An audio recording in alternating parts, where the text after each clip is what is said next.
तो इसी प्रकार हम लोग राशियों को भी प्रॉपर्टीज देखते हैं।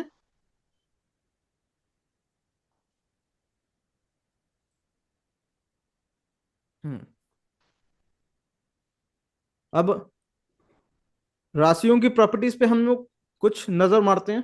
अब हम लोग राशियों को जो मोबिलिटी है यानी चर स्थिर द्वि स्वभाव उसके बारे में जानते हैं, ठीक है। अब जो ये जो 12 राशियां होती हैं, ये तीन तरह का प्रॉपर्टी दर्शाती हैं, जिसमें से पहला है चर यानी मूवेबल। देखिए, मेष राशि चर राशि है, ठीक है। अब दूसरा जो प्रॉपर्टी है वो है स्थिर यानी फिक्स्ड, एक जगह रहना। अब जो ये वृष राशि है वो स्थिर राशि। अब उसके बाद जो तीसरा प्रॉपर्टी है वो है द्वि स्वभाव यानी ड्यूअल प्रॉपर्टी, जो कि फिक्स भी है और मूवेबल भी है। यानी जो मिथुन राशि है वो ड्यूअल राशि है। इतना समझ में आया कि नहीं? तो अब इसी तरह हम क्या कहते हैं, क्या कहते हैं, चर स्थिर द्विस्वभाव, चर स्थिर द्विस्वभाव को बार बार रिपीट करेंगे। अब यहाँ पे कर्क राशि फिर से चर हो गया, फिर से सिंह राशि फिर से स्थिर हो गया, अब कन्या राशि फिर से द्विस्वभाव। इसी तरह फिर से करेंगे।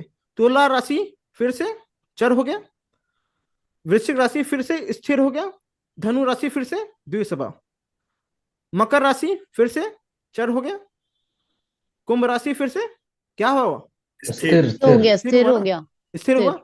और मीन राशि वेरी द्विस्वभाव, ठीक है। Very good. चर स्थिर द्विस्वभाव। अब इसको याद थोड़ी ना करना है, बस ऐसे देखना है। अब हम देख, अब एक चीज आप लोग ध्यान रखिए कि ये जो जो चर स्थिर द्विस्वभाव है ना, जो जो सभी राशियां हैं आपस में, ये जो सभी राशियां हैं आपस में केंद्र में, ठीक है।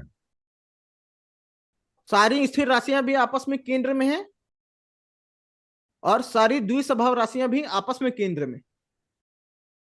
तो ऐसे आप लोग याद कर सकते हैं आसानी से। अब इनका प्रभाव, इनका उपयोग हम लोग कैसे देखें, इसको हम लोग आगे समझते हैं। इसके लिए हमें चर स्थिर द्विस्वभाव के कुछ कीवर्ड चाहिए प्रिडिक्शन के लिए, ठीक है। अब देखिए, जो चर राशि होती है वो हाई एनर्जी, उसका प्रिडिक्शन के लिए कीवर्ड है। अब जो दूसरा जो है जुनूनी, जुनूनी ज्यादा है, ठीक है। तीसरा जो है पहल करने वाला, इनिशिएटिव लेने वाला, कोई नया काम करने वाला, कीवर्ड। चौथा है जो उद्यम, इंटरप्राइजेस, ठीक है, उद्यमी।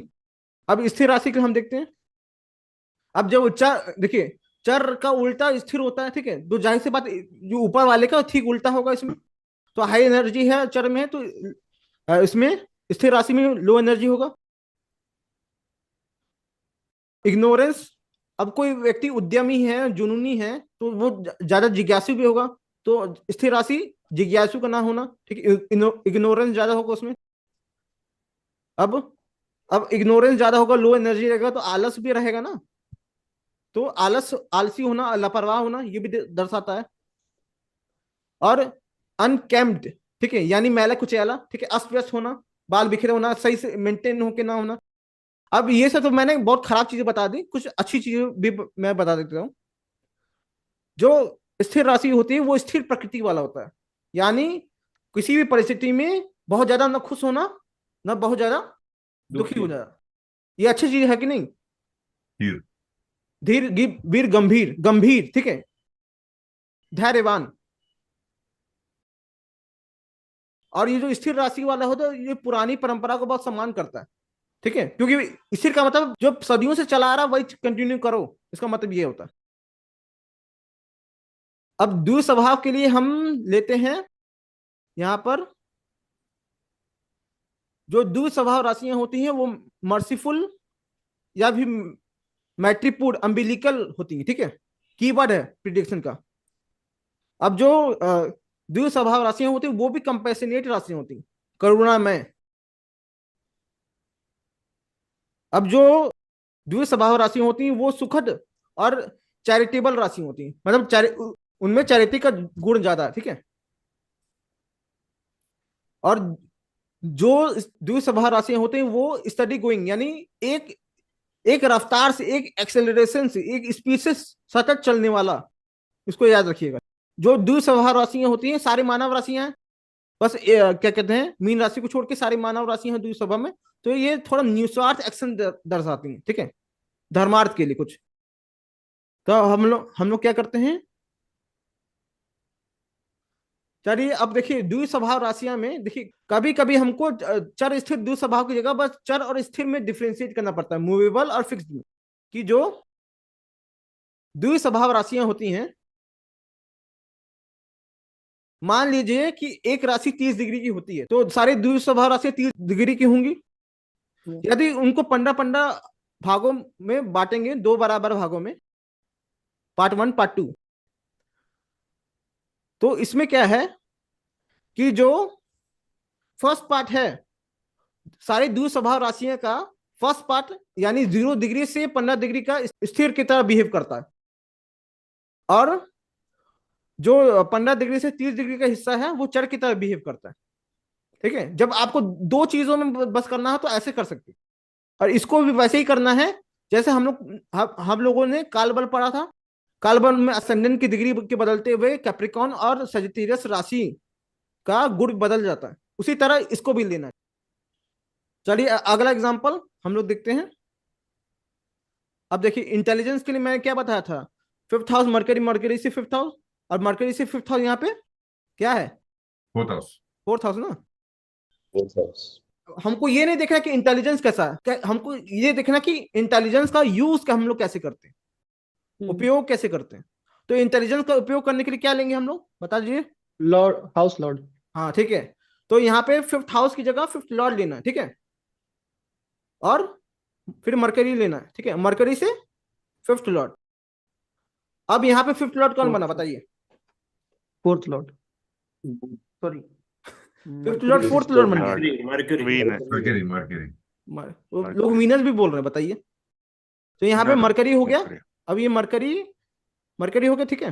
अब मरकरी से 5th लॉर्ड कौन बना, सूर्य। 4th हाउस को स्वामी यानी सूर्य। अब हमको क्या कहना है, मोबिलिटी चेक करना। अभी देखिए ये जो क्या कहते हैं, ये जो ग्रह हैं ये किन राशियों में है, हमको भी बस ये देखना है, ठीक है। मरकरी किस राशि में है, मरकरी एक में है, मेष में। एरीज राशि में है, जो कि चर राशि, ठीक है। चर।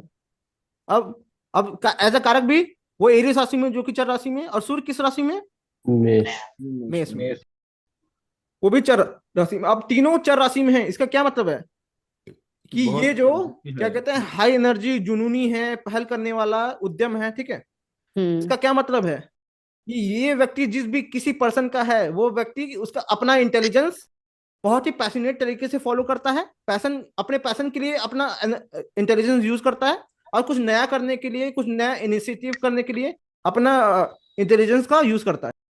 समझ में आया कि नहीं? Yes sir. Yes sir. मतलब वो फिक्स नहीं रहता, मूव कर जा उसको जैसा वो करना चाहिए। अब क्वालिटीज देखिए, जो कि क्या कहते हैं कीवर्ड्स है ना, वो प्रिडिक्शन करने में हेल्प करेंगे आपको। कीवर्ड्स बहुत जरूरी है, कीवर्ड्स याद होना बहुत जरूरी है। सबसे हम सुनेंगे अगले लेक्चर में, 1 घंटा पहले बुलाएंगे सबको। तो हम लोग अगला फिर से एग्जांपल देते हैं मोबिलिटी का। नेचर ऑफ 5 देखते हैं। अब नेचर ऑफ 5 किससे देखेंगे, 7th हाउस, वीनस से 7th के लॉर्ड। ठीक है। तो मैंने क्या बोला कि हमको नेचर देखने, नेचर एक बिहेवियर एक्शन है ना, ठीक है। तो यहाँ हमको 7th लॉर्ड देखना है, वीनस देखना है, वीनस से 7th लॉर्ड देखना है। तो यहाँ पर वीनस 7th लॉर्ड कौन बना, मंगल, ठीक है, मार्स। और वीनस से 7th लॉर्ड कौन बना, मंगल ही बना। वीनस से 7th Lord, Venus first house में है ना, मार्स। तो मार्स ही बना, ठीक है। अब हमको फिर से, अब देखिए ये किन किन हाउसेस में है, Mars, 4th house. 4th house में किस राशि में, मार्स सिंह राशि, सिंह राशि में। तो मार्स यहाँ पे सिंह राशि में है, जो कि स्थिर राशि, ठीक है। वीनस क्या है, वृष राशि में, जो कि क्या है, स्थिर राशि। फिर से मंगल क्या है, फिर से सिंह राशि यानी स्थिर राशि। अब मेजोरिटी क्या दे रहा है, स्थिर। तो ये जो पत्नी है स्थिर प्रकृति वाली होगी। तो यहाँ पे इस वाइफ का जो नेचर है बहुत स्टेबल नेचर की होगी और बहुत लेजी होगी। अब देखिए इन सब में कौन सी राशि का प्रभाव ज्यादा है? कोई एक राशि बार बार रिपीट हो रहा है इसमें? सिंह राशि। सिंह। सिंह राशि। अब सिंह राशि क्या है? शेर है। फिर शेर है तो रॉयल नेचर वाला भी होगा, है कि नहीं? अब क्योंकि शेर का प्रकृति यहाँ पे क्या कहते हैं, हर राशि का अपना गुणधर्म भी होता है, सिंबल के द्वारा निकाल सकते हैं कि शेर का जो प्रकृति है वो रॉयल है। हमको काम नहीं करना है, हमको राजा की तरह रहना है, महारानी की तरह रहना है, ठीक है। तो यहाँ पे यही सिस्टम है। अब देखिए यहाँ पे प्रिडिक्शन में यही गलती होता है।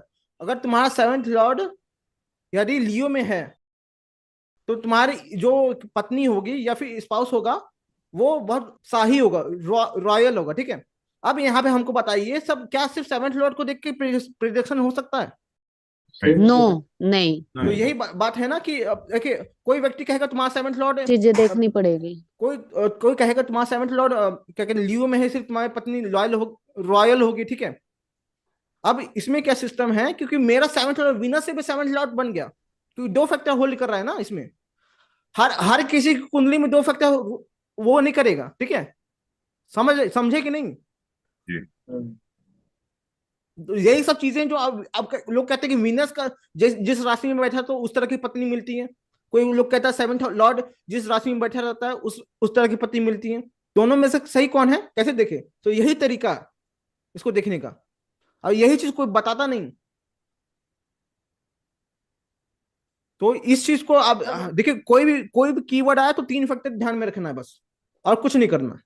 तो यहाँ पे हमको due to the dominance of Leo zodiac sign the person's wife will also be royal और will come from a royal family also. Aman ji मैंने कुछ बताया था आपको, याद है? जी। हाँ बताइएगा बस बस, ठीक है। तो आगे बढ़ते हैं। तो अब देखिए हमने राशियों की मोबिलिटी पढ़ लिया, अब राशियों का तत्व यानी एलिमेंट्स हम लोग पढ़ लेते हैं, ठीक है।